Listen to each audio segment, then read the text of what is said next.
La prise de conscience se fait effectivement sur la discrimination, la stigmatisation, où tout d'un coup, en fait, tout ce que tu fais est regardé à la loupe par ceux que tu as mis en place. En leur expliquant pourtant que tu rentres dans un syndicat, la CFDT, qui a quand même... la CFDT, il faut comprendre que c'est le premier syndicat qui était en semi-autonomie, c'est-à-dire qui a expliqué aux salariés qu'il avait une importance, que tout ce qu'il pouvait dire, faire, compte dans une entreprise. Et donc moi, j'étais avec cet état d'esprit-là, quand j'ai fait adhérer ces gens-là, quand je les ai mis en responsabilité, je leur ai expliqué que c'est ça qu'il fallait faire.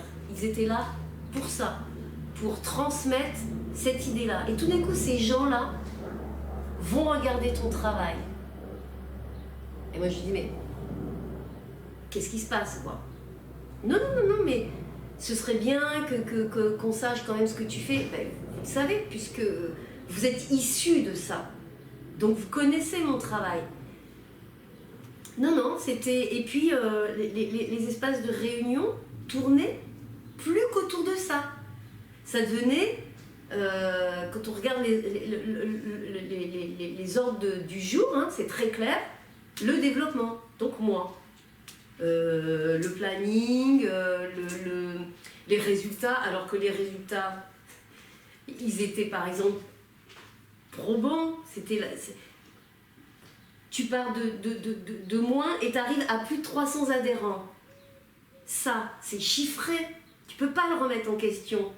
Donc pourquoi tu viens me dire tout d'un coup, au bout de 8 ans, oui mais là, qu'est-ce que tu fais exactement, c'est quoi ton travail?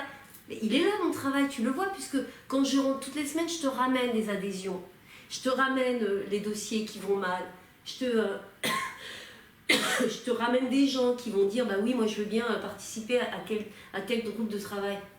Donc c'est quoi la question? Quel est le problème en fait? Et là, je n'avais pas de réponse. Et donc petit à petit, tu te rends compte que finalement, sans t'en rendre compte, en fait, tu perds confiance en eux, mais aussi en toi. Puisque eux ont l'air de ne pas avoir confiance en toi. Et donc tu dis, bah, il doit y avoir quelque chose. Et donc tu commences à fouiller, tu commences à revisiter, tu te dis, mais je ne trouve rien. Et c'est ça qui rend dingue en fait. Et donc au bout d'un moment, de visio en visio, j'avais des attaques comme ça, et puis un jour, j'ai dit, ça suffit quoi.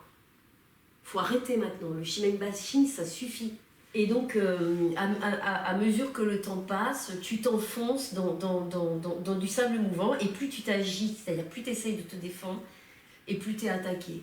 Et plus ça justifie le fait que tu sois attaqué à leurs yeux. Ça leur donne des raisons de... Vous voyez, vous comprenez, nanani, nanana, et tu t'en sors plus.